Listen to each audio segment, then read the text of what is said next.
Boa noite a todos. Hoje, dia 22 de dezembro de 2020, já findando o nosso ano, em nossa última aula do semestre e do ano.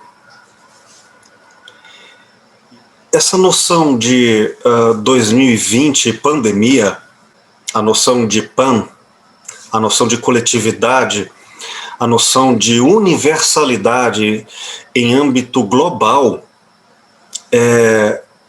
trouxe a todos nós em voga uma certa noção de estrutura, que é talvez um pensamento ecológico, talvez um pensamento global, mas a ideia de que, para além de um ou outro em particular, estamos tratando de questões no qual todos nós estamos dentro destes aspectos sistêmicos. E quando nós falamos em uma noção de realidade que engloba as demais, nós falamos bem próximo dessa noção de estruturalismo. Muito tem se falado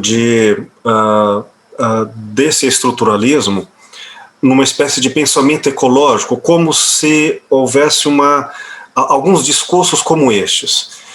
A pandemia seria uma resposta do espírito de Gaia, do planeta, segundo o qual a ideia defendida por James Lovelock no campo da biologia, recuperando da antiga mitologia grega, a noção de que o planeta Terra é um ser vivo e que nós, seres humanos, somos a semelhança de micro-organismos deste ser vivo. Ele é, por assim dizer, o ator, e nós, partícipes dele, e não o inverso. Não a Terra subserviente e objeto do ser humano. Nós é que a ela pertencemos. Essa noção, portanto, de uma anterioridade à nossa própria condição humana, ou mesmo a noção do indivíduo, nos coloca da noção de estrutura. Então, outra forma de dizer também é que a pandemia causou um freio no movimento social, econômico, político, que é grosseiramente chamado assim de capitalismo. É mais complexo, sem dúvida nenhuma cheia de muitas questões, mas o fato de que o movimento, a continuidade do processo de acúmulos e de produção de indústrias, todo esse processo foi freado. Alguns nos trazem perguntas, reflexões deste fim de ano e também início de um novo milênio, estaria uma época, uma era, uma estrutura, um sistema, um modo de ser coletivo terminando, dando início a outro? Alguns falam em início da era de Aquários, por exemplo. São noções, são valores, são conceitos de estruturas sistêmicas que, em suas leis, em suas forças concêntricas, cheias dos movimentos de harmonia e caos, legislariam novos padrões de realidade, mudanças de estruturas. Bom, é aí que entra a filosofia clínica, dentro do tópico 29, matemática simbólica. Só recuperando, muito rapidamente, para começarmos efetivamente o nosso encontro de hoje, que é uma grande conversação informal, aberta, mais para levantar questões, organizá-las, talvez, do que propriamente respondê-las. Mas, quando nós atendemos especificamente alguém em consultório, este alguém que tratamos com grande respeito à subjetividade, que é o partilhante, o outro, com alteridade, o respeito ao ser outro, no universo da subjetividade, nós vamos além do conceito de subjetivo, além ou aquém, mas algo diferente, que é mais específico, é singular, é o irrepetível, é o fenômeno que sequer pode ser localizado e concluído em padrões de subjetividade. Os conceitos psicológicos, antropológicos do ser humano. Nós vamos trabalhar, então, o sujeito no nível do singular, a tal ponto que será preciso fazer o nosso trabalho com arte.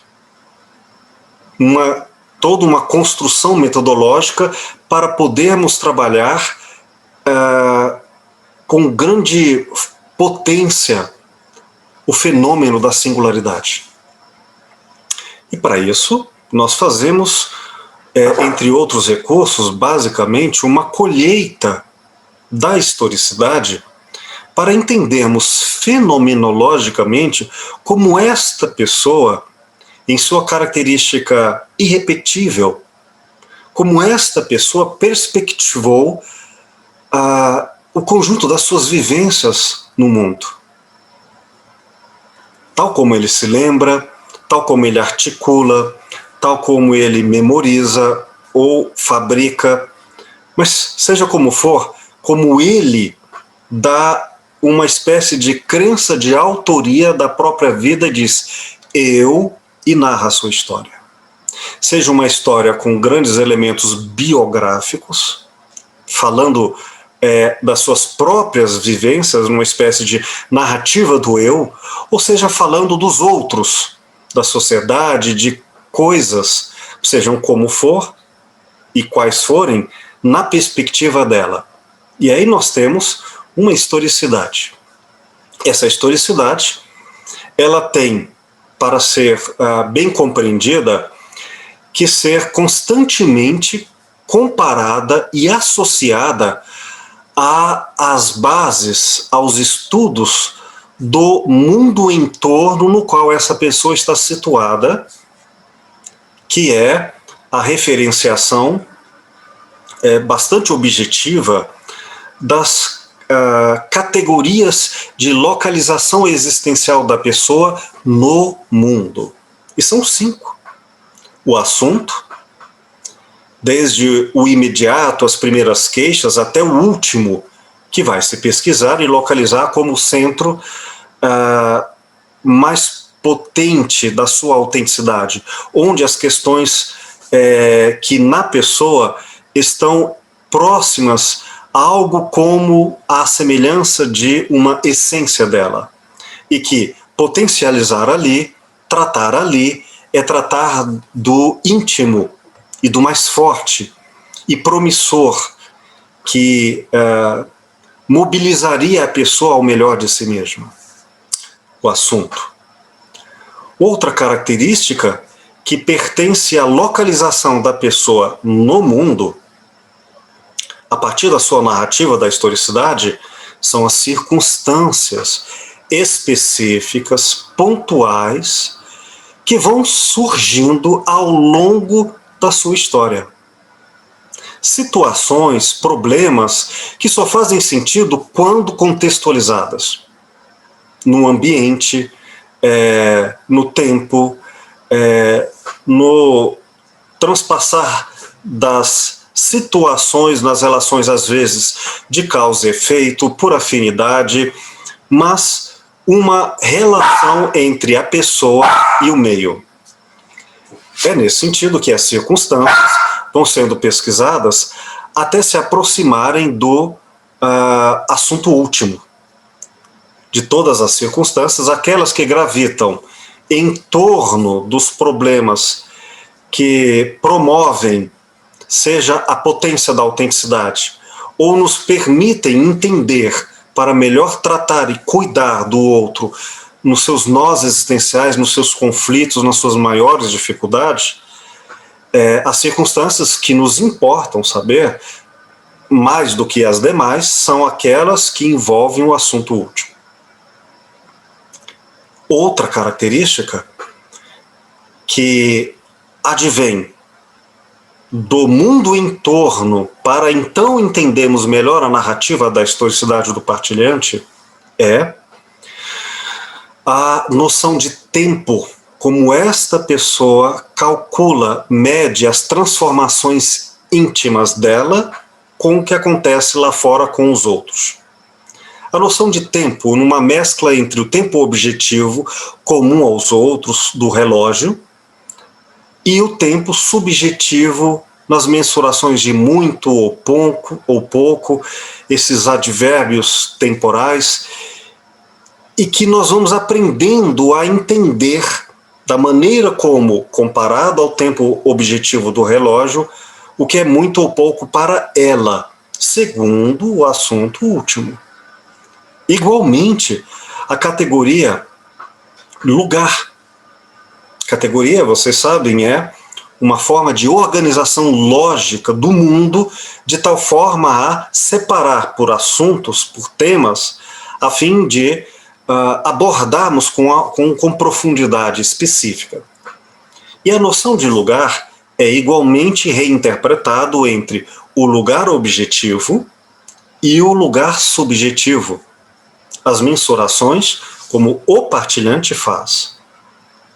Claro que todas essas categorias se interconjugam, formam, no fundo, a visão de mundo, o conceito de realidade que está implícito na historicidade, na narrativa do partilhante, que nos permite trabalhar com ele, com conhecimento, a partir de toda uma ética de alteridade. Uma outra categoria é a relação. São os temas específicos, quando são eleitos, quando são arbitrariamente eleitos, como focos de consideração.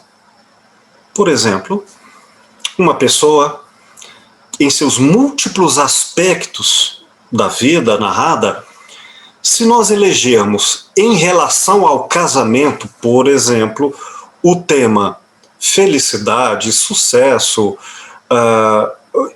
por exemplo, entre outros assuntos, ela poderá dizer, em relação a este ponto, eu posso me dizer que fui uma pessoa feliz. Se mudarmos o objeto, o filtro, o epicentro, aquele ponto de referência e baliza na interpretação, por exemplo, a profissão, ela vai dizer, em relação na ótica, na perspectiva deste outro ponto, então ela poderia mudar do conceito de ser feliz para profundamente infeliz. Então nós precisamos localizar os pontos, especificamente as balizas, as referências, chamadas relações, com as quais nós vamos fazer mensurações no assunto último. E aí, dadas essas várias relações que são naturalmente pesquisadas segundo a perspectiva do partilhante, mas também conversando com os aspectos mais comuns reconhecidos nessas categorias de tempo, lugar, circunstâncias de época, da sociedade em torno. Até para podermos dizer, esta pessoa coincide entre seus valores e buscas pessoais com aqueles que representam a cultura na qual essa pessoa vive. Então, ajudá-la a ser em bom fluxo, afim com a sua época, a sua cultura e seus valores mais comuns, é levá-la para uma potência no qual ela se sinta engajada. Por exemplo, outras pessoas podem se sentir tão estrangeiras, tão distantes das referências mais comuns na sociedade em que essa pessoa está inserida, como, por exemplo, uma pessoa que não se sente vinculada a relações de contratos formais jurídicos, em que casamento, posses, propriedades estão fortemente arraigadas a direitos e poderes institucionalizados. Mas aquela pessoa que tem elementos jurídicos para afirmar estou casado, estou divorciado, tenho um imóvel, mas ela não se sente representada por esses contratos, ela terá provavelmente problemas, conflitos com a sua época, com seus contemporâneos. E aí nós vamos dizer que as bases categoriais de época, de lugar, de referenciação são distantes desta pessoa, e nós precisaremos encontrar uma maneira de conversar a potência de vida desta pessoa com os conflitos que advirão ao conviver com um mundo tão diferente do jeito dela. Seja como for, essas bases categoriais, assunto, circunstância, tempo, lugar e relações, elas nos permitem fazer uma ponte comparativa para criarmos medidas de entendimento e de comunicação entre o filósofo clínico, o partilhante e a sociedade e o mundo no qual esta pessoa está inserida. No sentido de procurar compreensão e o movimento articulado. O movimento articulado. Bom, quando nós vamos falar em estruturalismo, o lugar mais comum é entender que estruturalismo é dar privilégio às bases categoriais e não ao indivíduo, ao partilhante. Bom, há estruturalismos, filosofias estruturalistas, aqui entra não apenas filosofias, mas artes, culturas, teorias estruturalistas que vão entender isto, a sociedade. Não é o caso da filosofia clínica. Assim como nós teremos alteridade para com a singularidade dos diferentes partilhantes e cada um único, nós também vamos exercer alteridade para com diferentes estruturas de pensamento coletivas. Implicaria dizer que, tal como cada pessoa é infinitamente única,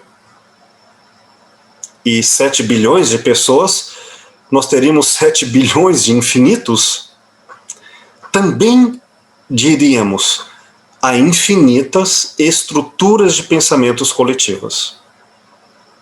Mas como assim?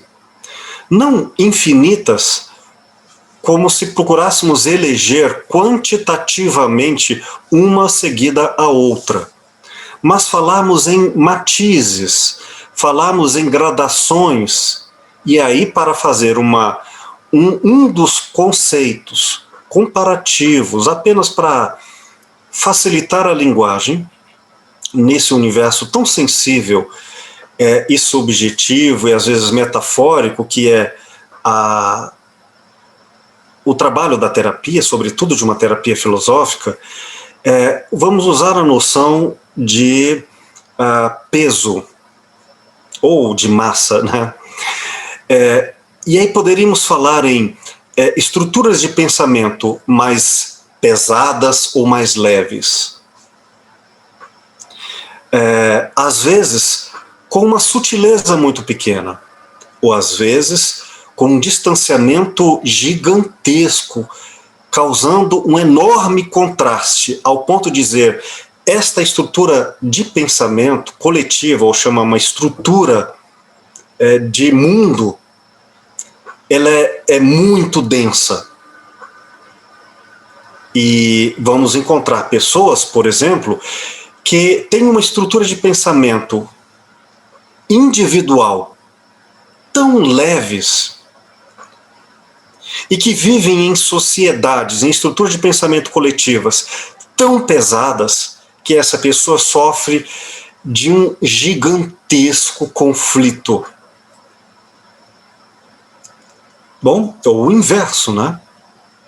E na medida em que nós vamos usando, por comparação, o termo pesado ou denso para equivaler a profundamente mecânico, equivalendo aos valores, e aqui eu me refiro ao mecanicismo, ao determinismo e às forças que são próprias do paradigma cartesiano, newtoniano, e de valores muito agregados à noção da posse, da exclusão, do apego, e no extremo mais sutil, leve,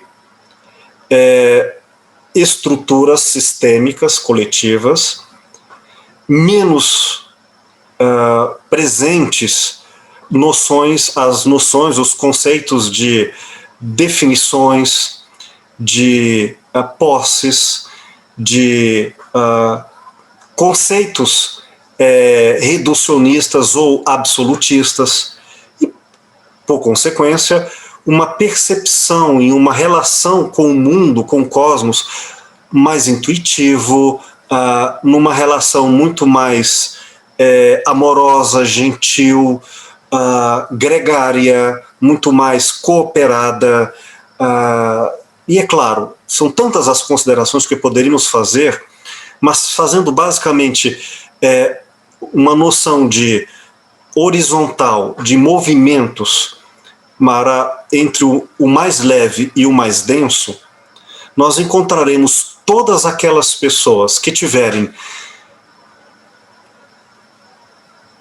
a percepção da realidade bastante semelhante, ao ponto de dizermos que esta pessoa, ao lado daquela outra, mesmo que não se conheçam, pertencem à mesma visão de mundo, à mesma estrutura de pensamento coletiva, com os mesmos valores, no sentido de densidade. Nós chamaremos todos esses pares iguais, semelhantes, de, numa estrutura de pensamento coletiva, de padrões autogênicos, porque nós vamos usar a noção de autogenia, não para o indivíduo apenas, mas, sobretudo, para uma sociedade.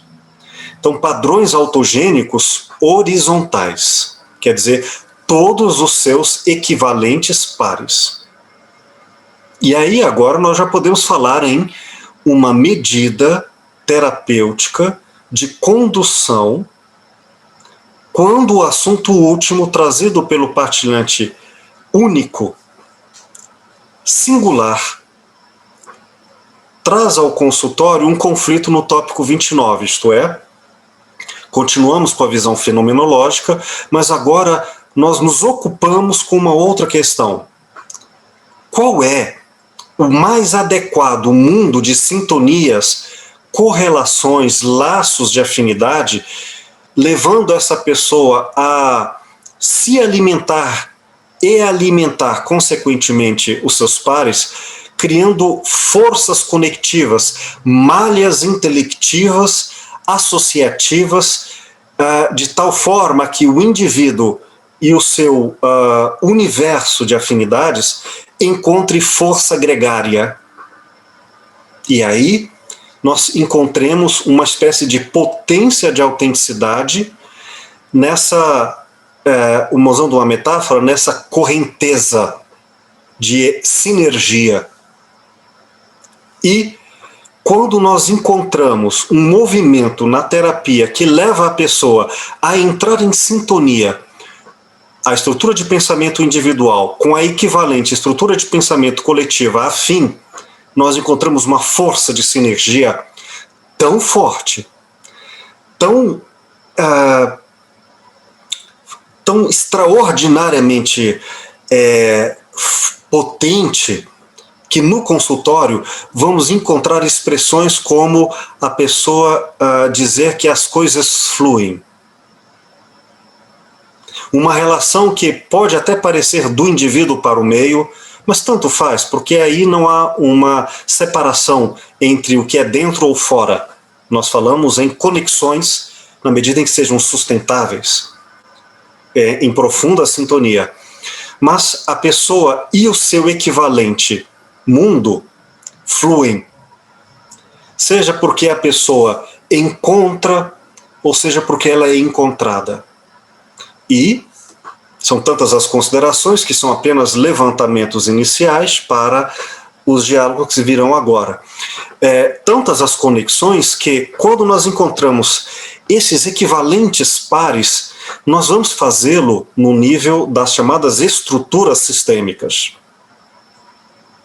Mas nunca deixaremos, nunca abandonaremos o sentido fenomenológico que vincularia o indivíduo às estruturas, aos padrões autogênicos coletivos. Como? Como, por exemplo, levaria uma pessoa que vive num mundo inóspito ao seu jeito de ser por afinidade a entrar em potencializações terapêuticas com o seu par de mundo afim? Como? Terei que localizar, feita a pesquisa na sua historicidade, na sua estrutura de pensamento, montada a sua estrutura de pensamento fenomenológica, psíquica do seu eu singular, eu terei que localizar quais são seus tópicos percepcionais predominantes, determinantes. Emoções, sensoriedade, raciocínio, por exemplo. Se estes são os vieses com que esta pessoa singularmente se vincula ao mundo, interpreta o mundo, serão através deles que nós procuraremos os laços de afinidade e de mudança, se for o caso a ser conduzido na terapia, mudança de patamar autogênico. E aí, por exemplo, concluindo, repito, do infinito de considerações que faremos, que poderíamos fazer neste encontro de hoje, só estou retomando algo da aula passada, atualizando com considerações para o diálogo e perguntações e perguntas que vão surgir. Mas, então, se uma pessoa, por exemplo, é via raciocínio, que ela entra sobretudo em afinidade com as bases categoriais ou com o mundo, embora ela tenha talvez um patamar autogênico, ela viva num mundo muito pesado, ela pode procurar estudar, elaborar raciocínios, pensamentos e alimentar fenomenologicamente através do raciocínio com estudos que tenham mais a ver com ela. Ela continuará sofrendo os impactos de um mundo que lhe é inóspito. Ela continuará se sentindo, em grande monta, uma pessoa estrangeira no mundo. Mas ela terá uma espécie de fôlego existencial. Ela sentirá, além das forças pessoais, sentirá uma força coletiva, como que um peixe no aquário, gosto dessa metáfora, ou um nadador que vai estar nadando a favor da correnteza quando ela entrar em sintonia pelos seus tópicos determinantes. Nesse sentido, toda a terapia ela é privilegiadamente uma questão a nos perguntarmos, em termos de pesquisa durante a historicidade, quais são os vizinhos existenciais, um conceito que eu não vou desenvolver aqui, mas vizinhos existenciais são basicamente aqueles que têm as características fenomenológicas dos tópicos. Portanto, Vizinhos existenciais via tópico 10, raciocínio, serão estudos. Vizinhos existenciais via tópico 4, emoções, serão emoções. Os tipos de emoções que existem no entorno. Então, em localizando as vizinhanças existenciais que predominam, que têm força na historicidade da pessoa, eu posso, como filósofo clínico, ajudar a pessoa a se conectar e a criar vínculos de sustentabilidade com as vizinhanças existenciais mais autênticas. E com isso, uma grande, considerável parte de todo o processo terapêutico fluir, mesmo sem o filósofo clínico saber exatamente como isso se desenvolveu. Mas os efeitos virão, e aqui faço uma comparação com a homeopatia, que basicamente é água. A substância química é apenas água, mas é uma água com uma energia diferente de outra água. Então, nesse sentido, se nós conseguirmos dinamizar a malha psíquica da pessoa para ser fiel às suas vizinhanças existenciais mais autênticas, nós teremos uma força terapêutica, uma potência de autenticidade que vai fluir no consultório. Faço essa consideração inicial para então agora abrir para todos e conversarmos livremente. Convido inicialmente o professor Anderson, as suas inquietações, que são grandiosas e muito ricas para todos nós.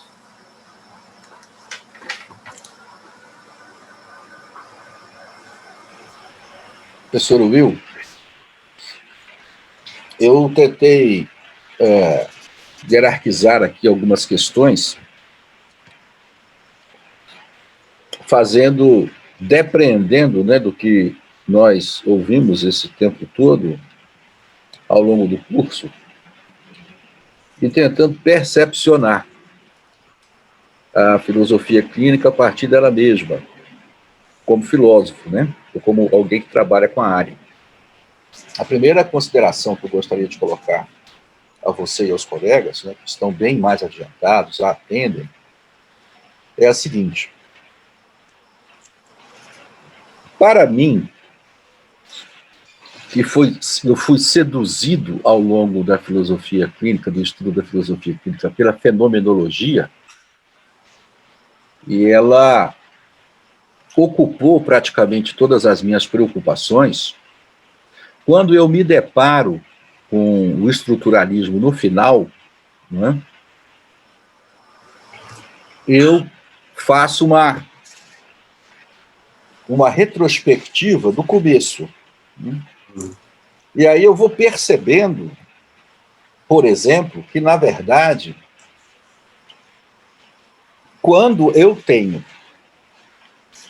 como elementos centrais para que a clínica se realize dois sistemas, no meu entendimento, que é a estrutura de pensamento e a historicidade, porque eu estou partindo aí, querendo ou não, por mais flexível que eu seja, de duas estruturas que totalizam. A estrutura de pensamento está pronta. E ela está pronta com a sua respectiva mola propulsora, que são os submodos. E eu vou colher a historicidade jamais de forma aleatória. Eu vou colher a historicidade a partir de recomendações, a partir de indicativos, a partir de padrões. Né? Então, eu já tenho, a priori, quando a estrutura de pensamento e a forma de colher a historicidade, né, tecnicamente e do ponto de vista do conteúdo, me indicam o fazer, o procedimento, eu já tenho aqui uma indicação de caminho.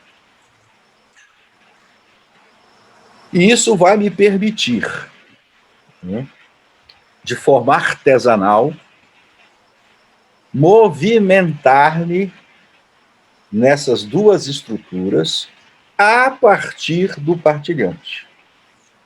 A partir dele, ele faz essa movimentação. Bom, raciocinando dessa forma, a minha pergunta é: esta construção, na verdade, ela busca trazer uma unidade no entendimento da singularidade da pessoa, ou produzir uma unidade nas suas fragmentações, em termos de singularidade? Por quê que eu estou colocando isso? Desculpa, professor. É claro que, abraçado à fenomenologia, a filosofia clínica jamais poderia ser um estruturalismo em si. Jamais. Não é? Mas ela não pode, e nem tem como, propondo-se a uma clínica, não ter elementos que poderíamos chamar de estruturais. Não é? Por conseguinte, quando eu dou um passo ao pós-estruturalismo, que questiona o coração do estruturalismo, ele faz algo muito parecido com o que a gente tem na filosofia clínica, pelo menos ao meu entendimento até agora, que é o respeito e o acolhimento das narrativas fragmentárias. Onde está presente a singularidade? O que foi justamente negado pelo iluminismo, pela ciência instrumental, pelas razões totalizantes, pelos sistemas e assim por diante. Me perdoe, ela tem essa questão, ela tem uma natureza filosófica um pouco mais interna, não é? Mas ela ficou na minha cabeça durante a aula, não é? Gravitando outras em volta dela. Por isso que eu estou trazendo essa no primeiro momento. Não sei se me fiz compreender. Professor Ambas, eu não sei se eu entendi bem a maneira como você colocou as suas observações, mas tal como concluiu, eu endosso perfeitamente. Isto é, o sentido de pós-estruturalismo, mais adequadamente, se formos falar, talvez, nas correntes históricas do pensamento filosófico, é mais adequado do que propriamente a noção de estruturalismo. Porque estamos falando muito mais em uma desconstrução de valores absolutos e, portanto, a recusa a noções de estruturas fechadas, monoblocos, e estamos falando em sistemas que incluam o pensamento complexo, incluam a contradição, o paradoxo, a fragmentação, e que não considerem mais as inconclusões e as incertezas como deficiências de um pensamento, mas como riquezas e aberturas tanto à liberdade quanto à transcendência. Portanto,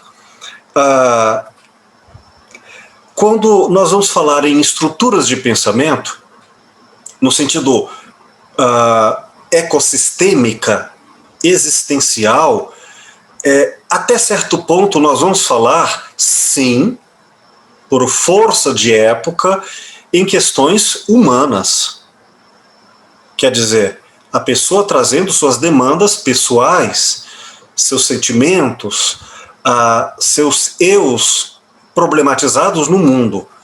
Mas por várias vezes, entrecruzados, transversalmente cortados, a clínica vai atravessar, vai ser apresentada por questões que nem serão humanas. Podemos chamá-las talvez de cósmicas, podemos chamá-las da natureza, do instinto, de outras esferas, mas não necessariamente humanas. E aqui eu coloco muito efetivamente uma abertura à transcendência. Nesse sentido, sim. E aí, para evitar qualquer confusão, quando lá no início falou em estruturas de pensamento ou historicidades, elas não pretendem, na filosofia clínica, totalizar. Jamais. Não pretendem formar conceitos fechados da pessoa ou da realidade. Mas na medida em que nós temos conceitos de realidade subjetivos, trazidos pelo partilhante, e na medida em que nós pudermos falar em unidades, ou seja, sentidos de autorias, de eus, tal pessoa pensou isso, fez aquilo, e colocar um epicentro eu, este eu ali está alienado, na medida em que falemos em unidades, será sempre por aproximação. Nunca fechado. E mais, a depender da demanda surgida no consultório, trazida ou pelo partilhante, segundo o seu querer, ou volta à noção de estrutura, pela vida, por demandas que atropelam a pessoa e transformam a pessoa, independente do seu querer. Cito a pandemia do coronavírus, que obriga realidades a serem alteradas, estruturas econômicas, culturais, institucionais, etc. Então, na medida em que a terapia conduzir a determinadas mudanças, pode até acontecer, professor Anderson, que a noção de historicidade e a noção de estrutura de pensamento sejam alteradas no nível dos conceitos. Perdão, era justamente a segunda parte que eu ia chegar, né, a esse questionamento, né? Porque me ocorre que a forma como a terapia é conduzida, sem assombrações, né, sem fantasmas, né, me desculpe dizer, sem Deus, no sentido nietzschiano, né, me possibilita, e até às vezes me concita um dever de não usar aquilo que a própria clínica me dispõe, porque não dá conta, não é? O infinito do outro é infinito.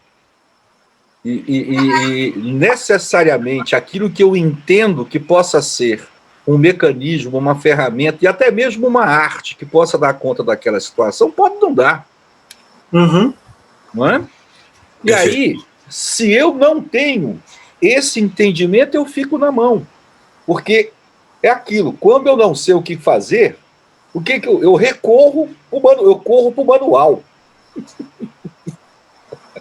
Eu volto lá onde eu tenho segurança, não é? Porque, na verdade, eu não estou tentando entender e encaminhar uma situação problemática. Eu estou socorrendo a minha dúvida. Eu estou socorrendo a minha angústia. Perfeito. Por isso que esses caminhos tão sólidos como a pesquisa via historicidade, nós não vamos recusá-los pelo caráter profundamente respeitoso ao senso de narrativa. Cada pessoa deve falar por si mesmo, e o filósofo clínico não pode falar pelo outro, silenciando nele o próprio pensamento, a própria vontade. Mas este não é um caminho linear. E como diz Lúcio Pachter, nossa época cheia, inflada de eu, da sensação de eu, e um eu verborrágico, um eu inflamado de desejos, o senso de historicidade, de narrativa fenomenologicamente conduzido pela perspectiva do eu que conduz e traz para o filósofo clínico a condução da terapia, é um dos caminhos mais utilizados em nossa época e, segundo o Lúcio Pachter, tem data marcada para terminar. Sim, concordo. Não que vai acabar como um dos recursos artesanais para sempre termos à disposição na medida em que o eu acolá reclamar a autoria. Mas, por exemplo, pesquisas via neurociências podem trazer mais conhecimento do que a narrativa do eu. Ou conhecimentos diferentes. E há outros aspectos, como disse, que têm a ver mais com a sintonia, com as estruturas de pensamento coletivas, do que propriamente com a pessoa. Às vezes, a questão passa, sim, por uma espécie de coesão interna, que é tentar diminuir ou potencializar adequadamente, um conceito muito subjetivo a cada um, é claro, os conflitos existenciais que ela traz dentro dela, numa espécie de eu para dentro. E diz, olha, eu quero uma coisa, mas eu também quero outra e estou com um dilema. Ok, então vamos entender e tentar dar potência a isso que está rasgando a pessoa por dentro. Tudo bem.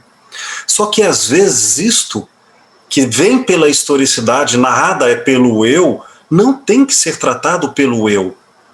Às vezes, mudando as sintonias com os patamares autogênicos, as vizinhanças existenciais, esses conflitos se mostram mais sintomáticos do que causas. Quer dizer, esta pessoa sofre isso porque ela está vivendo com pessoas, sintonias que não têm a ver com ela, e um dos efeitos é criar esse dilema interno. Na medida em que ela ressintoniza com o equivalente de mundo, e aqui entra um conceito de alteridade para com metafísicas, para com plataformas de realidade,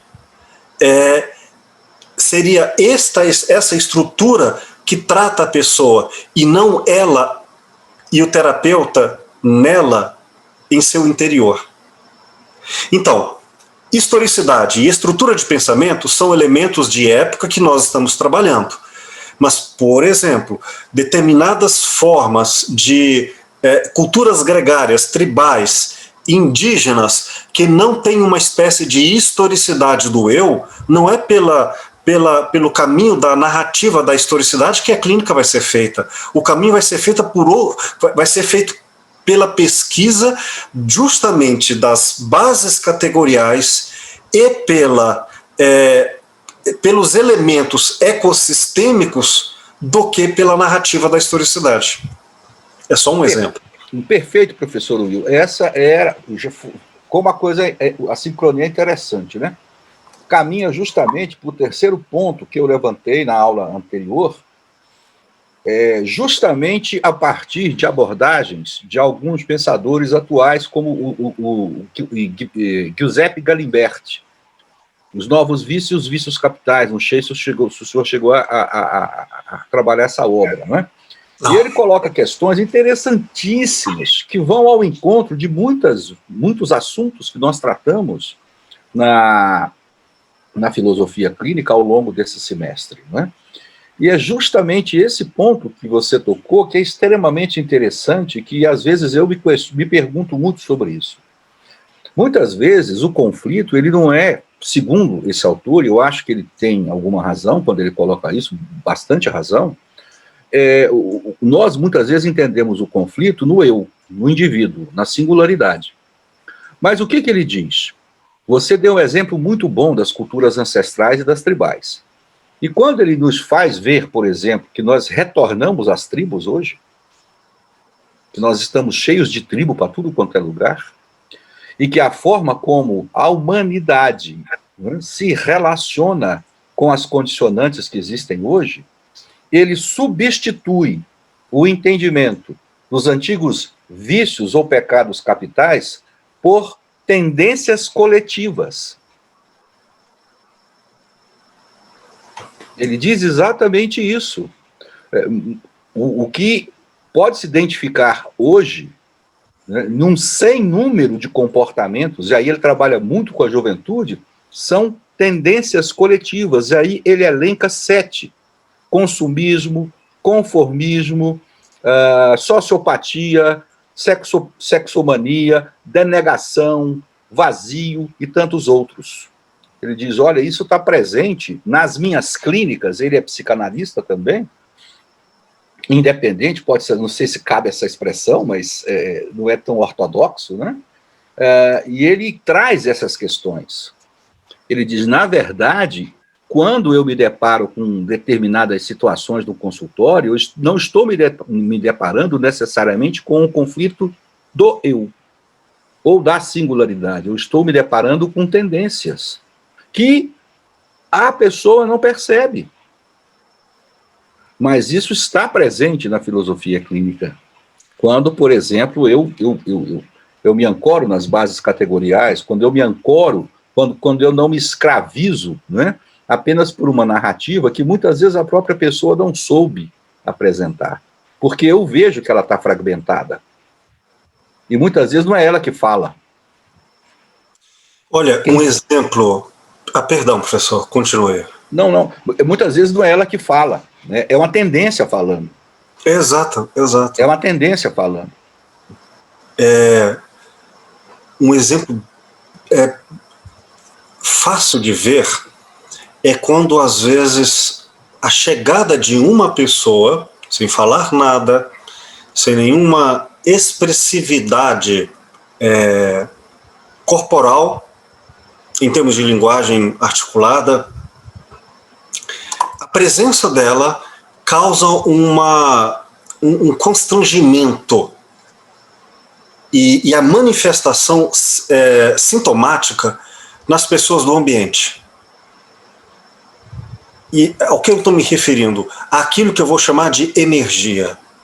A energia, e eu não vou dizer produzida por ela, mas ali, através, e o termo correto é este, não por meio dela, mas atravessando ela, como um canal, né? O termo channel, muitas vezes usado na cultura americana para médium, ou médium, aquele que medeia nesse sentido, a pessoa está em determinada sintonia e essa energia acaba entrando em dissintonia com os pares ou com os entornos, causando às vezes, por exemplo, um grande mal-estar. E aí a pessoa vai embora e esse mal-estar desaparece. Uhum.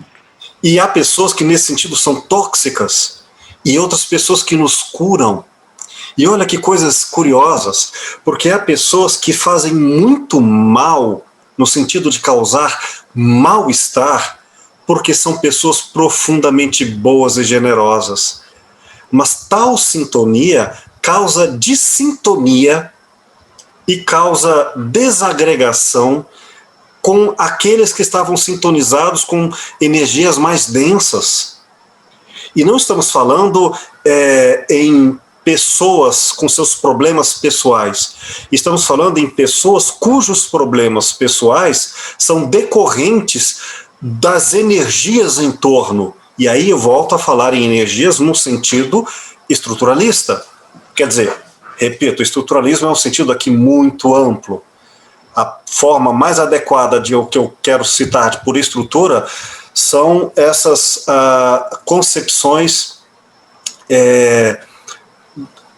sistêmicas, como Edgar Morin coloca, de uma malha de realidade e tem vida, como se fosse uma membrana à vida, e que causa, entre aqueles que estão em seus pares, uma espécie de telepatia. Quero dizer, elas vibram, pensam, gravitam na mesma sintonia. Podem estar ao lado do corpo, ou podem estar muito distantes e nem se conhecerem. E digo isso sem nenhuma pretensão mágica, porque isso é até documentado. Quantas pessoas que às vezes entram em determinada corrente de sintonia e aí elas querem conversar com outra pessoa e a outra pessoa diz: nossa, que coincidência, eu queria mesmo falar com você, eu estava muito tempo querendo falar com você. E pessoas que se harmonizam para o crime pensam com uma fluidez, é claro que se ferem, mas estão em uma espécie de harmonia porque, digamos, a noção de violência para elas é o lugar adequado. E aí a paz de espírito é que se torna tóxica. Eu queria abrir para outros colegas fazerem suas considerações.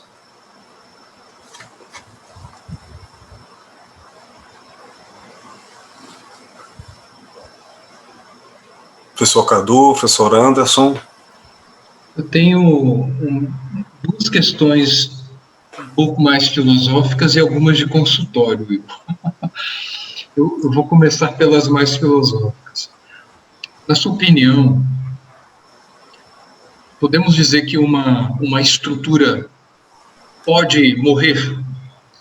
E junto com essa questão, podemos dizer que o mundo é uma estrutura de infinitas estruturas? Seria correto pensar assim? Eu acho que é correto na medida em que esse entendimento está elaborando uma forma de organizar o que se quer dizer. E se é capaz de elaborar esse discurso, no pensamento ele foi organizado. Mas isso poderia ser também dito de outras formas. Com relação à noção de morrer, nascer, eu só respeitosamente desejo tratá-los no sentido fenomenológico, isto é, morrer para mim, morrer para as minhas percepções, porque podem, na medida em que eu me afasto de determinada sintonia, de um padrão autogênico, esse é o termo que damos às estruturas, né? Padrão autogênico. Se determinados padrões autogênicos não fazem mais eco e sintonia comigo, não quer dizer que eles não existam para outros. Quando uma pessoa, vou usar de novo a analogia bíblica do céu e do inferno, quando uma pessoa ascende do inferno para o céu, não quer dizer que o inferno desapareceu, apenas desapareceu para ela. Quando eu elaborei essa pergunta, eu pensei no nazismo, no hitlerismo, por exemplo. Historicamente, nós não estamos sob a égide do nazismo, do hitlerismo. Mas aqui e ali surgem fluições, né? Surgem movimentos, né? Os chamados neonazistas, e pessoas que se alinham, se harmonizam com isso com uma facilidade grande, inclusive no Brasil. Né? Só para exemplificar a questão. Agora, durante a sua fala, eu fiquei pensando, já indo para o consultório, Will, se o Fernão Capelo Gaivota, isso para entrar na questão de autenticidade que você falou na introdução e de alienação. Se o Fernão Capelo Gaivota tivesse seguido um outro rumo, se ele tivesse seguido o conselho da mãe e do pai, né, de que gaivotas voam apenas para comer, né? Aí comportamento e função, ao que parece, né? Gaivotas voam para comer. E, pelo menos assim, o que parece, quando eu leio Richard Bach, que ele coloca o tópico 10, aliás, o tópico epistemologia no Fernão Capelo Gaivota, tem muito aprendizado ali, né? Estudo aparece várias vezes. Então, a partir do que você falou hoje, achei muito interessante de o alinhamento ser pelos tópicos da EP com a frequência de do padrão autogênico adequado, né? Mas a pergunta é essa: o que seria do Fernão Capelo se... Ô Cadu, olha o que está escrito aqui na página 8 desse livrinho Curar-me de Mim, do professor Lúcio, da editora Michelis. Um parágrafo. Curar-me de mim, entre aspas, teria como um dos aspectos centrais conseguir, numa sociedade problemática, complexa, com tantas derivações como a nossa, mostrar de verdade meu rosto, minha face indiferentemente do custo existencial disso. Essa é a receita do curar-me de mim. Pagar o preço de ser fiel a si mesmo. E aí, para ser didático, fiel a nós mesmos, apenas para ser didático, tem a ver com, de um lado, o conteúdo das vivências, o que isso representa, o que isso significa, mas também, de outro lado, da forma, fenomenologicamente localizada nos estratos percepcionais que chamamos de tópicos da estrutura de pensamento. Então, não apenas ser fiel ao que, por exemplo, acredito, mas aos tópicos pelos quais eu me vinculo ao mundo. Se, como no caso do Fernão Capelo Gaivota, é via, entre tantos, mas determinantemente via epistemologia, tópico 20,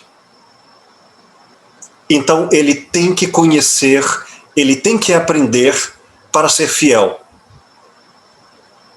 Agora, se ele for fiel ao conteúdo, mas não à forma, ele também terá problemas.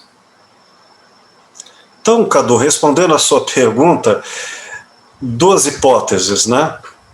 Se Fernão Capelo Gaivota se obedecesse aos pais e ficasse lá, uma possível resposta seria exatamente, talvez, o irmão do Fernão Capelo Gaivota e tantos outros que ficaram lá e disseram, estou em casa.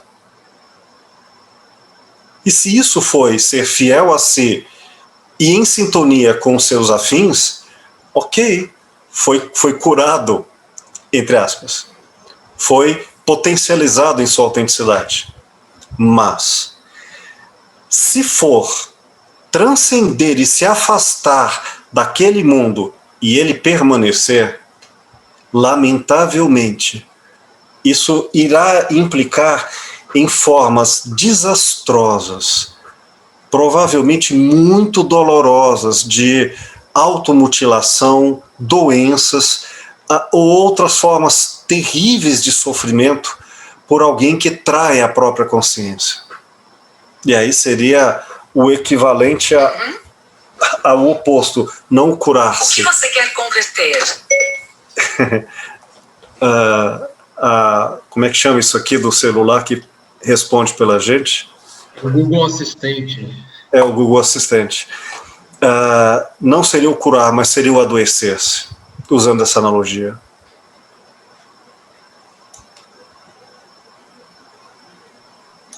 Eu anotei outras questões, mas eu vou abrir para os colegas também que queiram colocar. Se ninguém tiver, eu falo.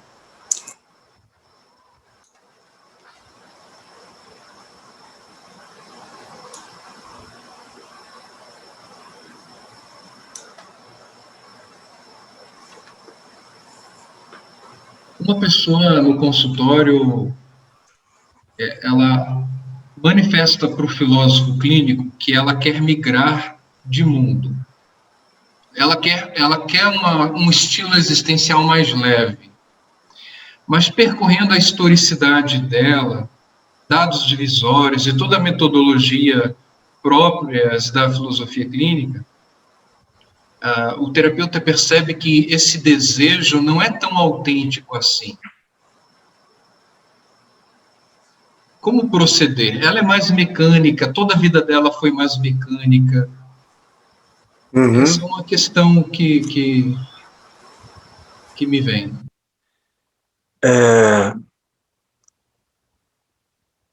Distinguindo o que é autêntico do que é verdadeiro.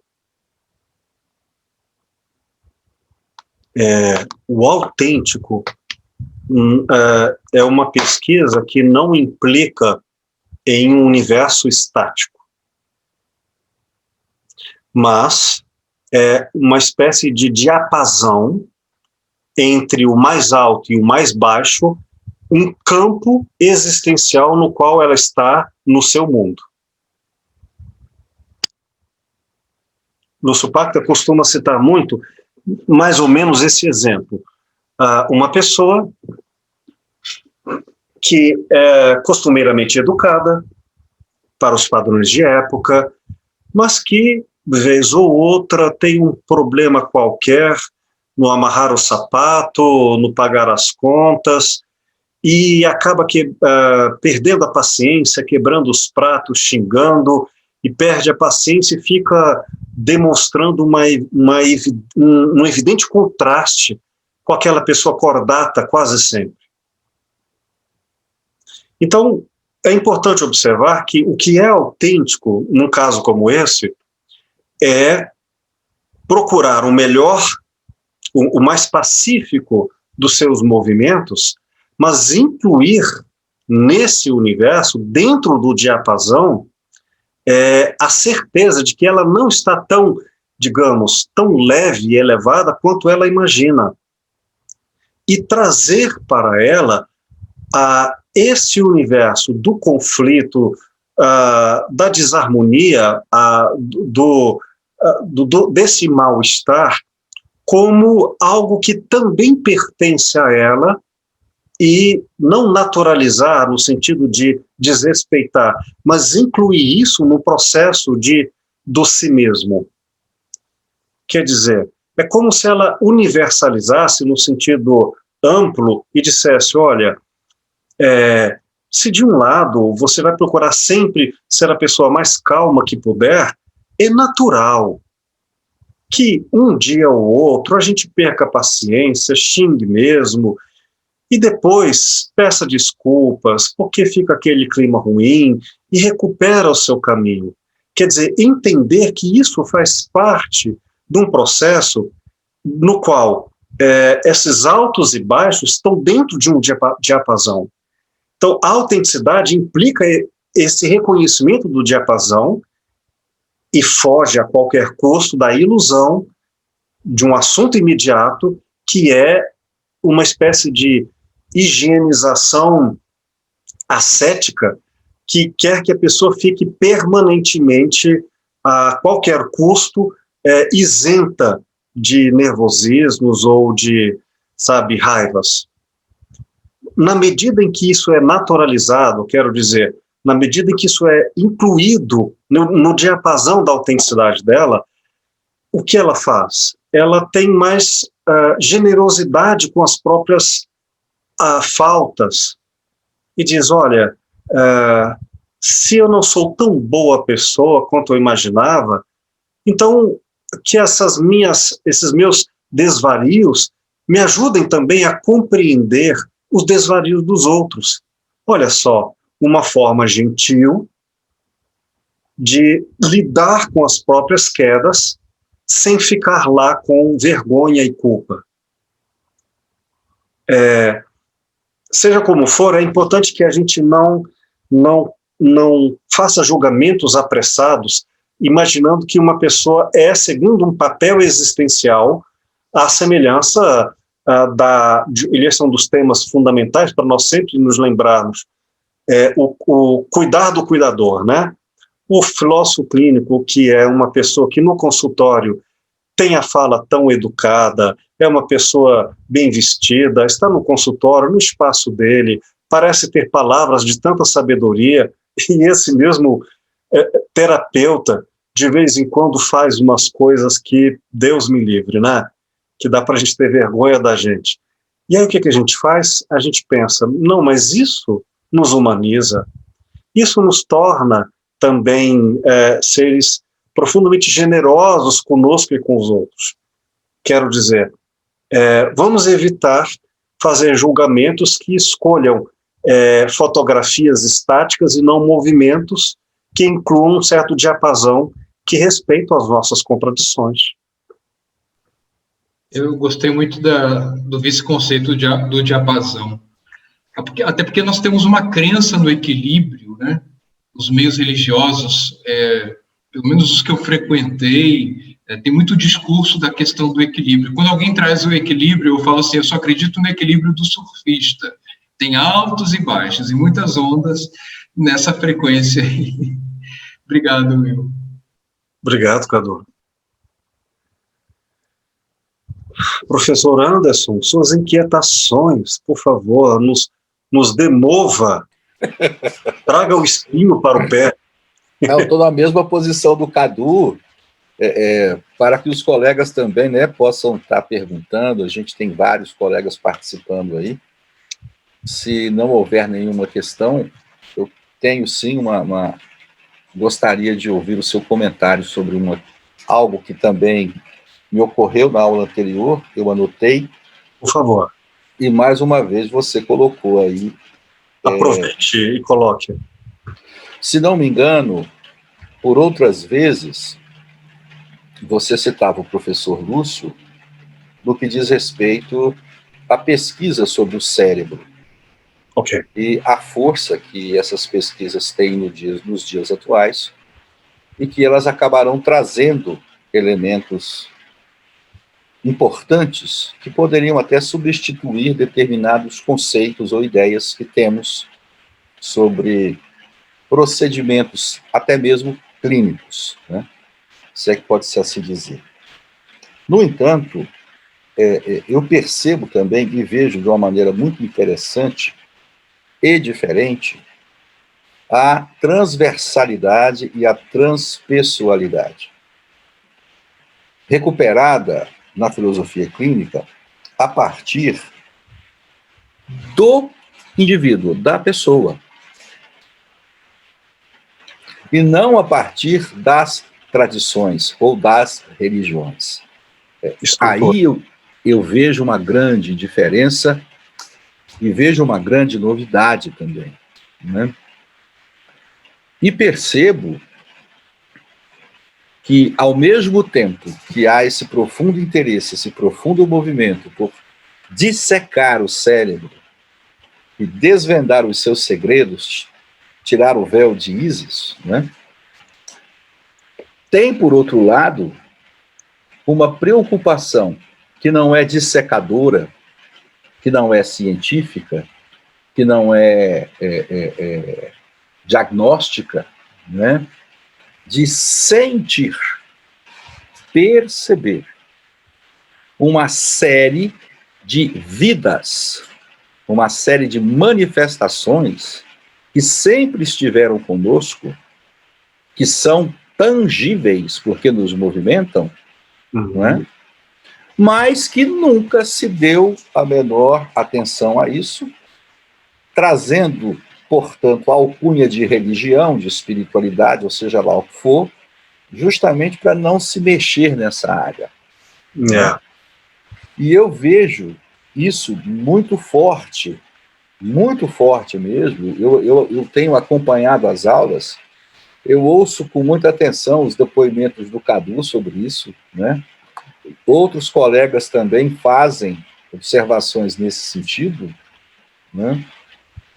Se sentindo muito livres para falar sobre isso num terreno que é da ciência, pode-se assim dizer, né? Quem faz clínica está fazendo clínica, clínica é ciência, né? você tem fundamento, você tem método, você tem uma porção de questões. E eu vejo que aí mora o artesanal, ou um novo artesanal, né? E que precisa ser, claro, melhor compreendido e melhor trabalhado. A gente está longe de entender, ou de querer entender, vou usar a expressão entre aspas, né? Curas por aproximação, ou por distanciamento. Às vezes o movimento é muito simples. Outra questão que nós perdemos, né? A simplicidade. Às vezes os movimentos são muito simples. Eles não são tão reflexionantes assim.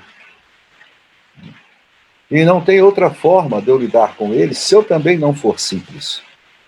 E aceitar situações que, de fato, podem transformar vidas. Completamente. Mesmo tendo provas disso ao longo da história, na literatura de um modo geral, nós nunca prestamos muita atenção a isso. Nunca. Mas eu vejo que quando eu posso transformar em objeto da clínica, ou assunto último da clínica, ou algo que o valha, né? Questões da transversalidade, principalmente da transpessoalidade, certamente está se inaugurando, a partir do indivíduo, não a partir das tradições, está se inaugurando um novo entendimento de terapia. Um novo entendimento de terapia aí.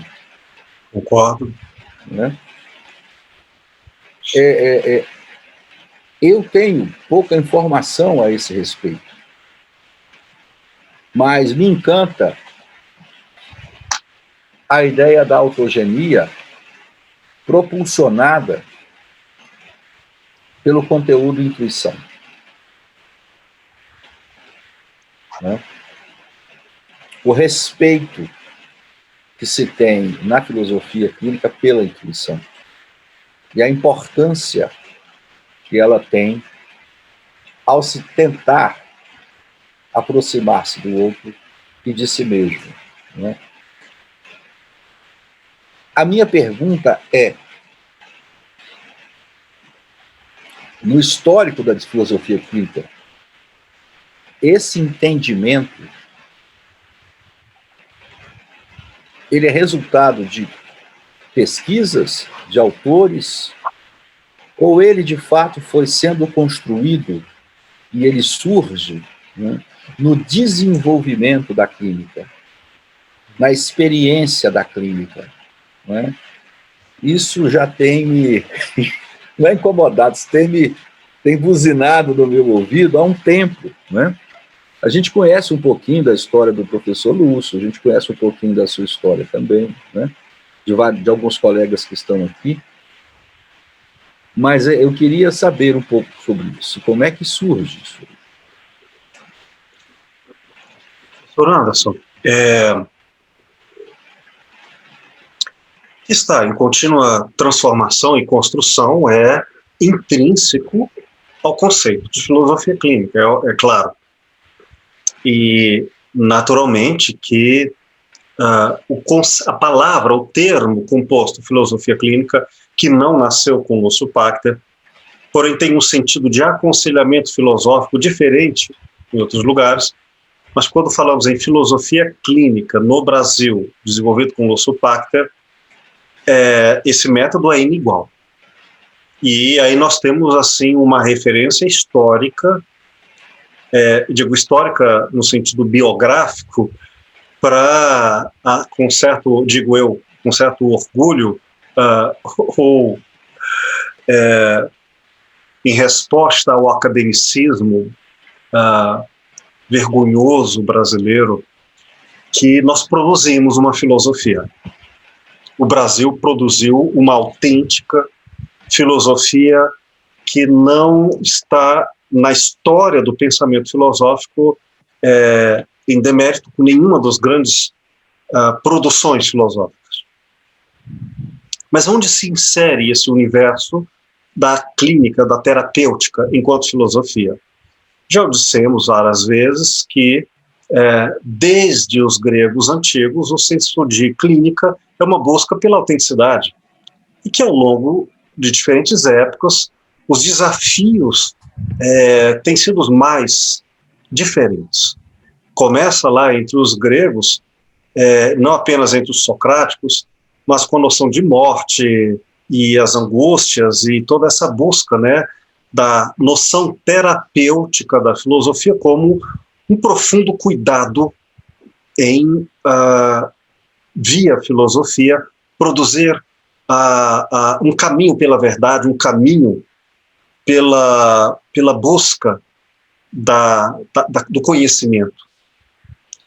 Nesse sentido, a história foi se desenvolvendo, o mundo moderno perdeu profundamente a sua conexão da filosofia com o sentido terapêutico. Isso começa lá na Idade Média, quando a filosofia se torna escrava, serva da teologia, se torna apenas um recurso intelectual a serviço de uma crença. E depois deixou de ser Deus, o discurso católico, o discurso religioso, e passa a ser a filosofia ou uma espécie de discurso intelectual a serviço de uma sociedade no qual o intelectualismo está distante da esfera da vida, né, que hoje a gente pode chamar de consultório, hospital, escola, aconselhamentos, enfim. Mas quando Lúcio Pachter diz, espera aí, a filosofia deve ser, não pode deixar de ser o mundo da vida. O Habermas chamava isso, né, o mundo da vida. Então, vamos recuperar a filosofia para essa instância.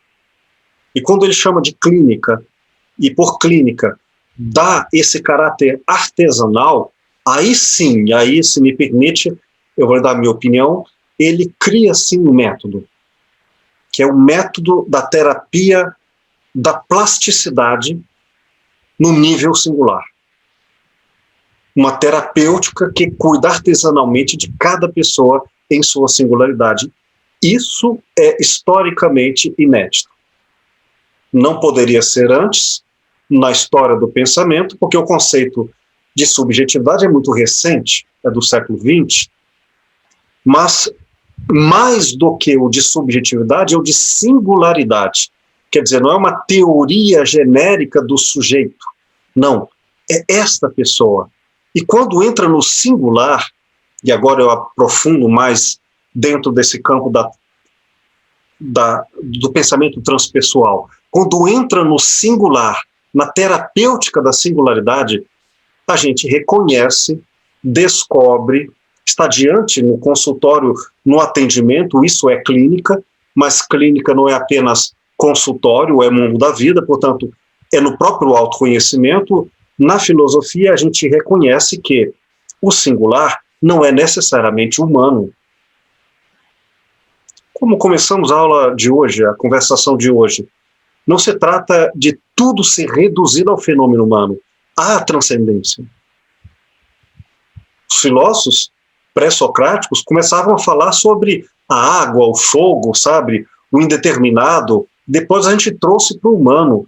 Mas o mundo não é essencialmente humano. Portanto, vamos chamar assim, o objeto da filosofia não é necessariamente antropocêntrico.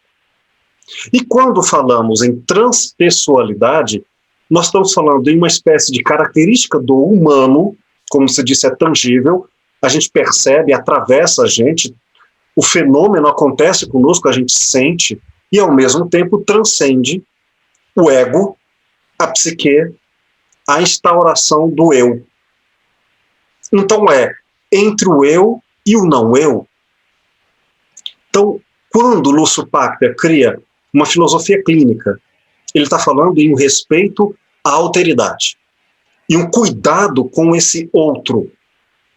E ao fazer isso, ele inclui a transcendência. Bom, agora eu faço um corte e um paralelo.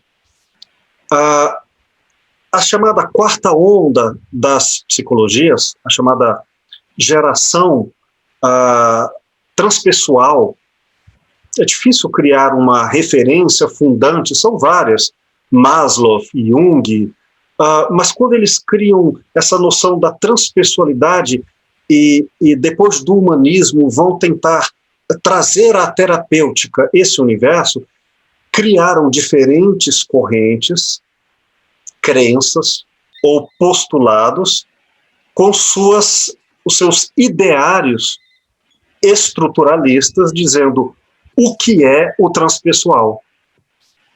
Maslow, por exemplo, criou uma hierarquia entre as bases do instinto até a transcendência espiritual. Mas há uma escala hierárquica ascendente. E, portanto, há uma noção de evolução. Um grande pensador da nossa época, Ken Wilber, o espectro da consciência, ele faz uma espécie de catalogação de todos os pensamentos, filosofias, no campo das terapêuticas, e coloca elas também em estratos, e cria novamente, digamos, na minha opinião, uma espécie de aperfeiçoamento do projeto original de Maslow, e cria de novo uma camada hierárquica, a gente vai dizendo o que é um, o que é outro, e como um se insere numa espécie do mais rústico ao mais sublime. Embora isso seja muito bonito, não tem a alteridade que Lúcio Pachter coloca. Porque Lúcio Pachter coloca no mesmo respeito todos os patamares, não sendo um melhor do que o outro, mas a grande questão é, diante desta pessoa, como você disse, do indivíduo, desta pessoa e das demandas que ela traz, e com respeito a ela como indivíduo, no consultório, na terapia, eu vou me perguntar, quais dos mundos, quais dos patamares, das filosofias, quais das diversas teorias da transcendência são adequadas a ela, se for o caso? Isso nenhum deles fez. Então, eu acho que você colocou muito bem, conquanto nas chamadas psicologias, ou incluindo religiões, nas terapêuticas, ou chamar assim é mais adequado, nas terapêuticas transpessoais, enquanto cada uma defende o seu quinhão, a sua teoria, a sua doutrina da transcendência, e diz, vamos usar isso aqui para fazer terapia. E aí eu falo, como filósofo clínico, tenho visto, em nome dessa boa-fé, atrocidades criminosas do ponto de vista ético, procurando ajudar, mas que cometeram erros de não ter alteridade com a transcendência. E é isso que o Lúcio Pachter trouxe. Diferente das teorias da transcendência, Lúcio Pachter trouxe à terapêutica, na filosofia clínica, não só alteridade aos indivíduos, fenomenologicamente, mas alteridade às diferentes formas de transcendência, que são patamares autogênicos. Vi pessoas que, por exemplo, estavam tendo crises existenciais e que não eram possíveis de serem tratadas pelas terapias comuns. Aí, alguns procuravam Umbanda, outros procuraram a meditação budista, outros procuravam a respiração holotrópica, sabe? Cada um procurando uma espécie de, não é essa, não, vamos àquela, uma espécie de sorteio para tentar tratar de fenômenos assim chamados de transpessoais. Por quê? Não podemos fazer outra coisa? Descobrir, conhecer, através da pessoa, das bases categoriais, todo o entorno que gravitam através da historicidade, do partilhante, quais as terapias mais adequadas, os caminhos mais adequados de tal forma a respeitar tanto os elementos transpessoais quanto os fenomenológicos. Não levar as pessoas, por exemplo, a soluções religiosas, mas adequar através do indivíduo com as diferentes tradições espirituais, se for o caso, o que seria interessante para ela. Por exemplo, a pessoa procura fazer meditação. Mas vamos respeitar o tópico 3, sensorial. Algumas pessoas vão ter uma índole, chamo assim, de uma meditação parada, outra meditação andando, outra meditação dançando, outra em silêncio, outra com música, outra meditação através de bebidas, outra em jejum. Algumas pessoas vão fazer meditação com leituras, outras com mantras. Enfim, o transpessoal em filosofia clínica nunca será aplicado qual uma técnica, qual uma ferramenta. Eu tenho um asco dessa palavra ferramenta usada em terapia. Vamos usar essa ferramenta, não pelo amor de Deus. Não vamos usar, ainda que sejam soluções maravilhosas, como a meditação zazen, mas se eu aplicá-la no partilhante, desrespeitando o modo de ser dele, eu trato tanto essa belíssima tradição espiritual quanto o partilhante sem alteridade. Portanto, respondendo à sua pergunta, se nós considerarmos, não em estados hierárquicos, todas as tradições transpessoais, nessa visão estruturalista, e se considerar todas elas igualmente valiosas, a depender da referência do indivíduo, então nós teremos alteridade aos indivíduos, estruturas de pensamentos individuais, e alteridade às estruturas de pensamentos coletivas. Sempre com profundo respeito à plasticidade. E aí, sim, eu vou responder sem dificuldade. Este caminho de alteridade aos indivíduos e às estruturas coletivas, ele tem nome. Ele nasceu com Lúcio Pacta. Embora o método que é teórico, prático, está constantemente sendo refeito e desenvolvido, e isso pertence a todos nós, e é nossa tarefa nos comprometermos com a clínica. Não sei se com isso eu respondo adequadamente a sua questão, mas aí eu só concluo dizendo o seguinte: se de um lado nós podemos encontrar coisas profundamente transcendentes na clínica, por outro lado, tanto a característica do terapeuta filósofo clínico quanto do partilhante, nós encontraremos pessoas profundamente mecânicas, com métodos, com técnicas, com recursos mecânicos racionais, e se estes forem adequados, tem o seu legítimo lugar. Por isso a filosofia clínica trouxe à terapia todos os recursos terapêuticos elaborados ao longo da história da humanidade e os colocou legitimamente em pé de igualdade. Um não é melhor do que o outro. Resta saber, na alteridade, o que convém à clínica.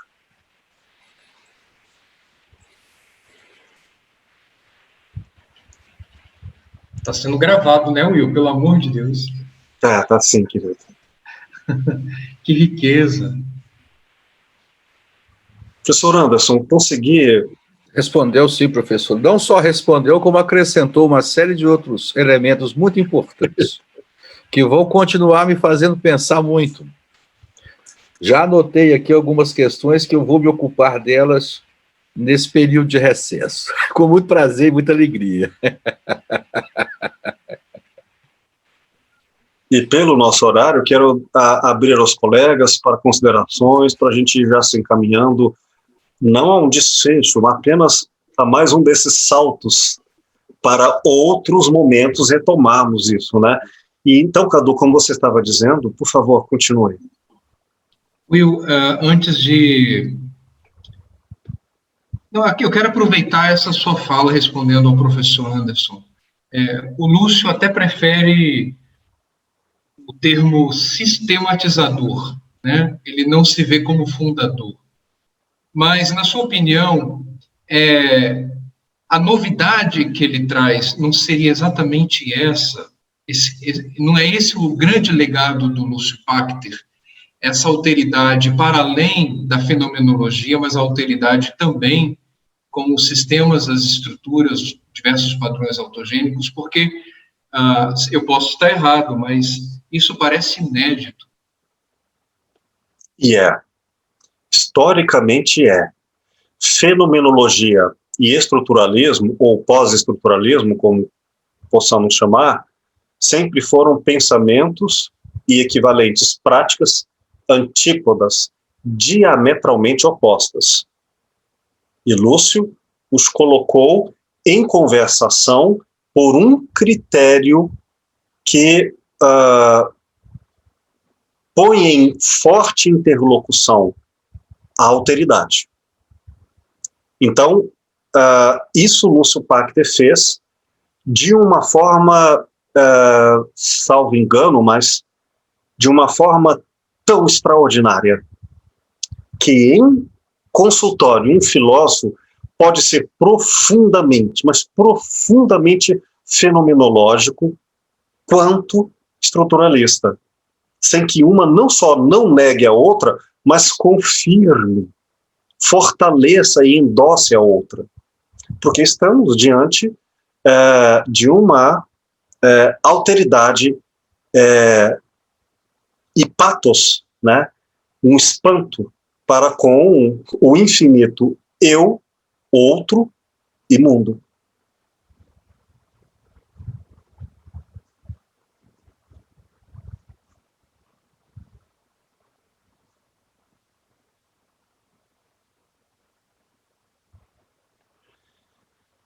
Queridos, o que eu prometi nesse nosso encontro de hoje foi levantar mais inquietações, não propriamente respondê-las. Essa nossa situação filosófica de sempre complicar. Mas fazer o quê? Vamos lá. O papel foi cumprido, então. Oi, querida. Eu não sei se eu colocar uma questão aqui eu vou soar repetitiva, porque eu realmente não tenho lembrança, eu perdi a última aula, e eu não sei se isso foi respondido, mas a questão da criatividade dessas pessoas que não se sentem pertencentes a esse mundo, se quando há uma proposta de maior, que elas sejam mais mecânicas, se isso você retira ela de um lugar de sofrimento, de não pertencimento, mas se isso não tolhe e prejudica esse processo criativo. Eu não sei se isso mas eu, como na ausência de encontros próximos, eu achei melhor já perguntar, mas eu sei que está fugindo um pouco. Não foge não. E eu agradeço a colocação, Tarsila. Me interessa muito essas questões criativas, que eu gosto muito de música e de arte em geral, e esse lugar de sofrimento, algumas pessoas dizem que não tem música sem o sofrimento e a sensação de não pertencimento, né? Então, eu queria saber como que é isso para a filosofia clínica. Aliás, eu costumo fazer uma brincadeira que precisavam torturar o Chico Buarque de Holanda para ele voltar a fazer aqueles clássicos da época da ditadura. Sim, eu entendo. Tudo que a gente faz na terapêutica, em filosofia clínica, precisa ser ancorado no trabalho, na pesquisa, para não ser uma violência contra o modo de ser da pessoa.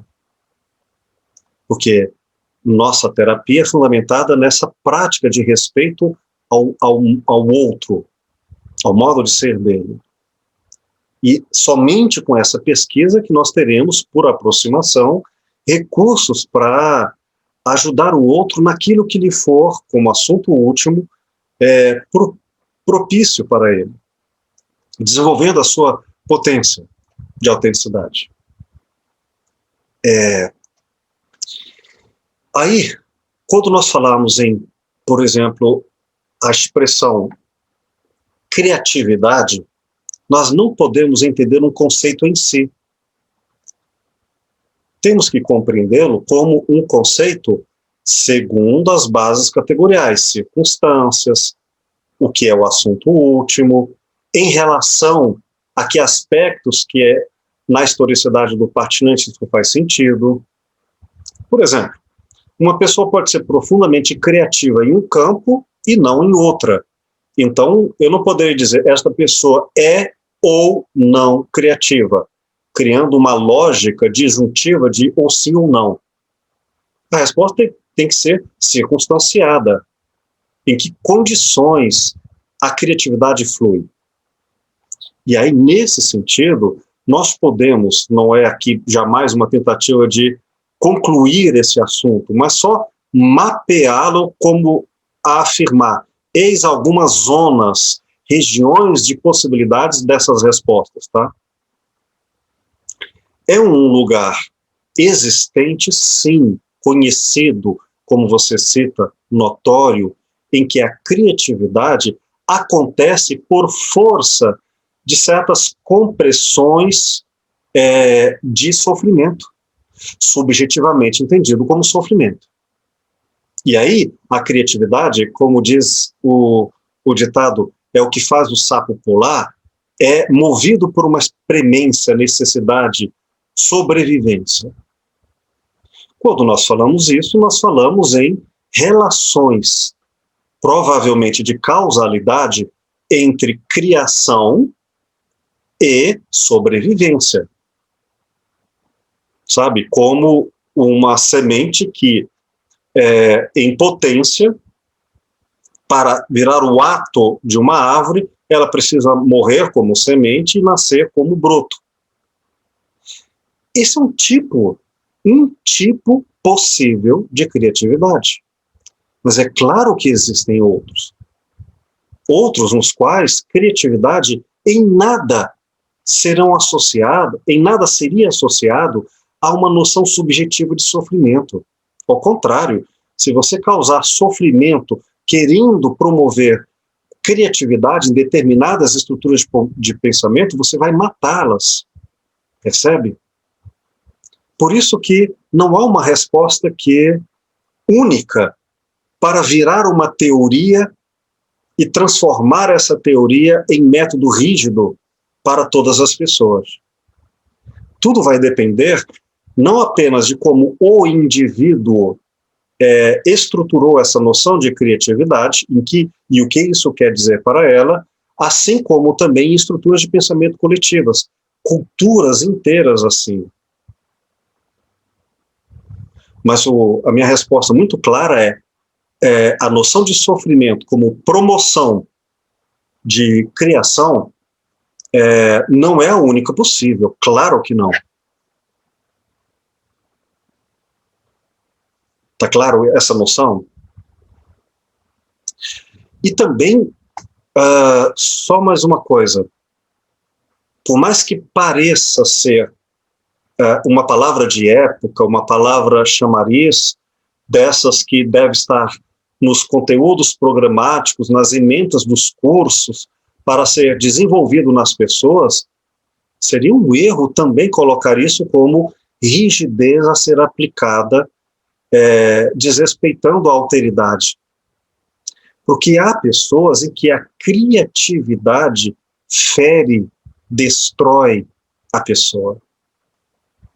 Há pessoas que sequer aceitam bem a liberdade. eu mesmo, se pudesse alguém me obrigar a eu fazer só aquilo que é certo, talvez eu fosse mais feliz. Quero dizer, a liberdade pode ser a angústia da escolha. A responsabilidade em assumir consequências que ela não é capaz.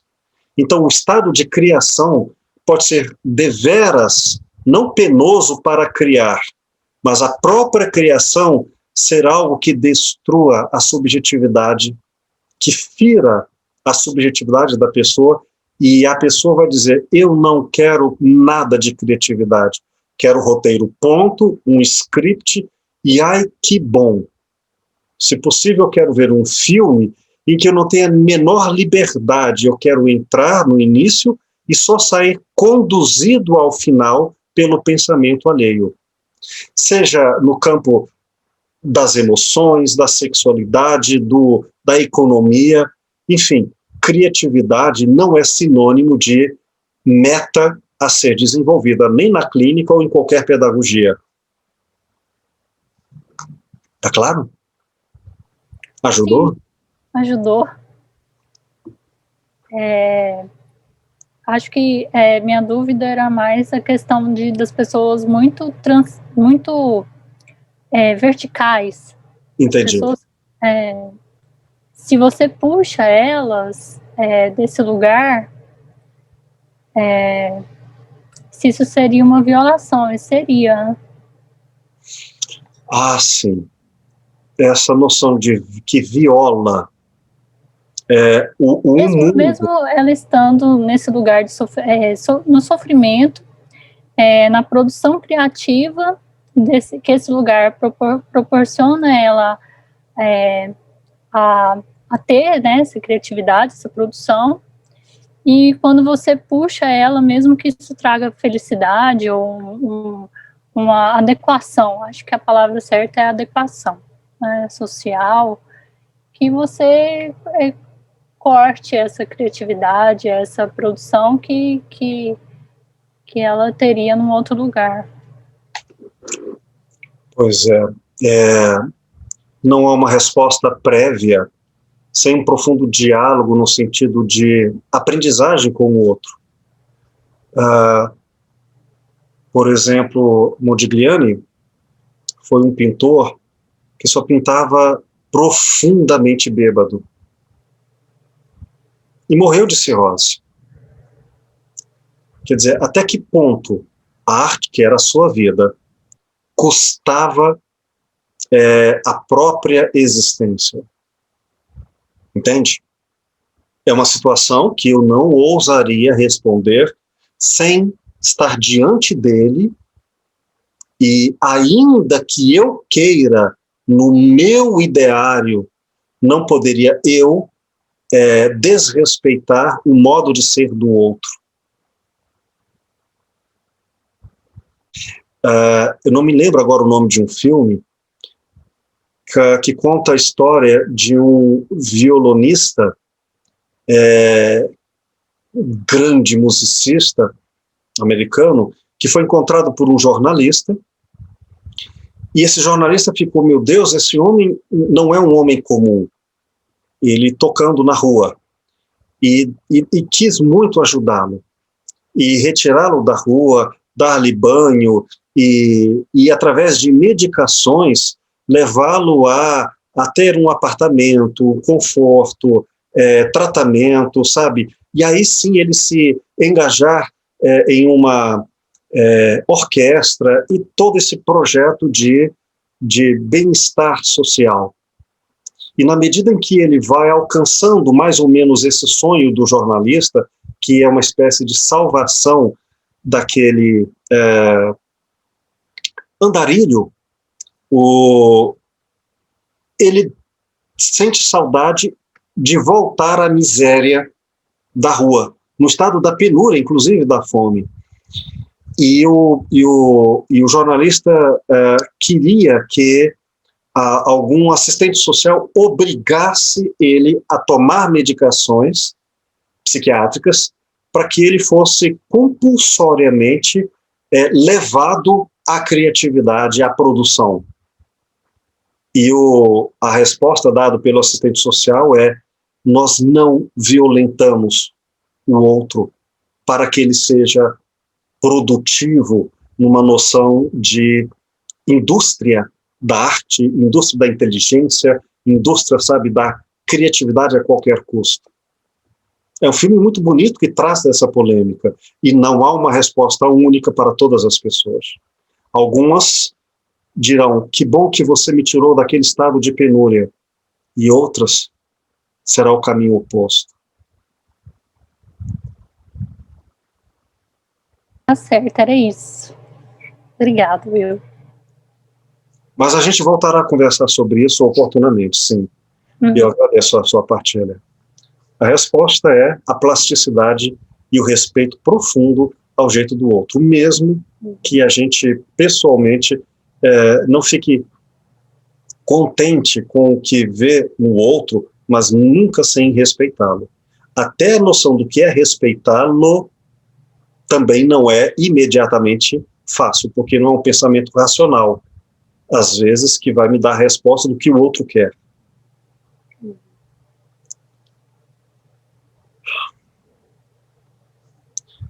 Alguém gostaria de complementar isso?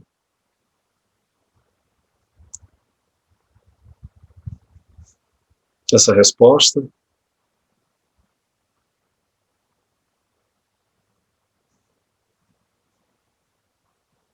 Uhum.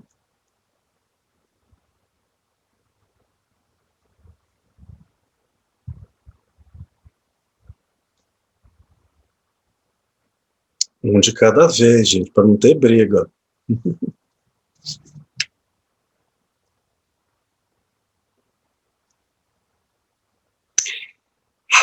Bom, gente, pelo nosso tempo, a gente precisa concluir aqui.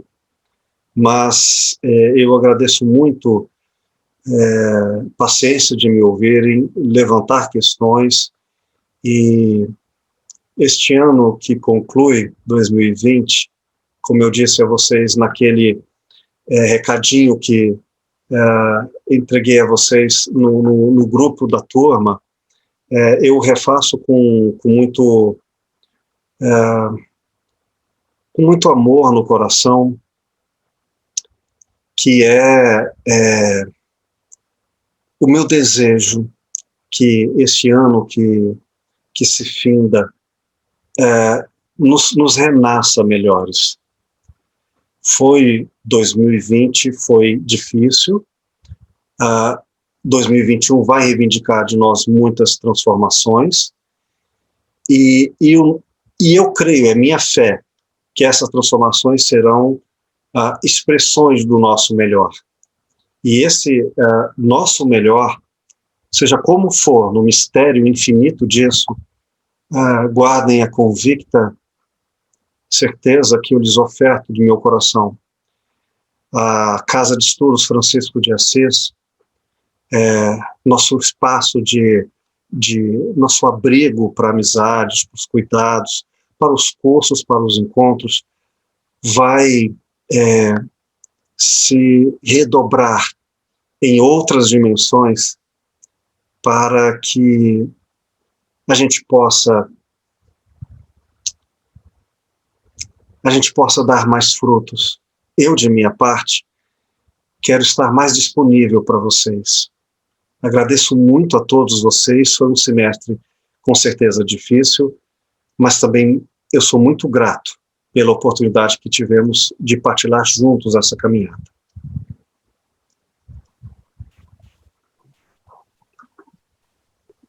Aí um cisco no meu olho aqui. Obrigado, Will. Obrigado, colegas. Gratidão é toda nossa, professor. É toda nossa. Que as suas palavras e os seus desejos se realizem. Gratidão imensa, Will e professor Anderson, que estou tendo a oportunidade de conhecer, e Cadu também.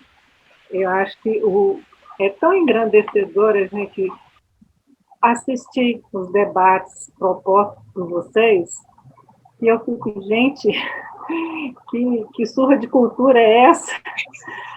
Muito bacana. Muito bacana. Então, assim, agradeço não só ao Will por estar trazendo tanta coisa enriquecedora, tanto conteúdo bacana que eu particularmente não tinha conhecimento, né? E agora, mais enriquecedor ainda é ver que tantos colegas tão preparados, tão conteúdo bacana, pessoas bacanas. E isso aqui, para mim, é muito rico. E são amigos que a gente faz também, né? Então, eu agradeço muito. Desejo que esse Natal seja fruto de muita reflexão nesse ano, né? Que a gente consiga refletir mais um pouquinho, para a virada do ano a gente concretizar muita coisa, ainda que seja só uma virada de ano civil, mas que represente uma virada de concepções, de metas que a gente tem depois de tanto esse ano tão difícil, tão pensado e repensado. Né? Acho que os seres humanos que tiveram a oportunidade de pensar como a gente teve, né? A gente teve o privilégio de poder pensar, porque acho que muita gente está perdido. Então, a gente que conseguiu pensar um pouquinho vai ter condição de ter uma vida um pouquinho diferente, vai ter um crescimento maior. E queira Deus que a gente consiga mesmo. Agradeço a todos. Como diz o filósofo Luiz Wenzzel, em 2021, tirando as bijuterias, vai ser tudo jóia. Se ele aqui estivesse, ia falar alguma coisa assim. Gente, boa noite, queridos. Obrigado. Boa noite, gente. Boa Obrigada. noite, gente. Boa noite, pessoal. Obrigado, Will. Boa noite, Obrigada. colegas. Bom Natal para todos. Um abraço. Igualmente. Um abraço.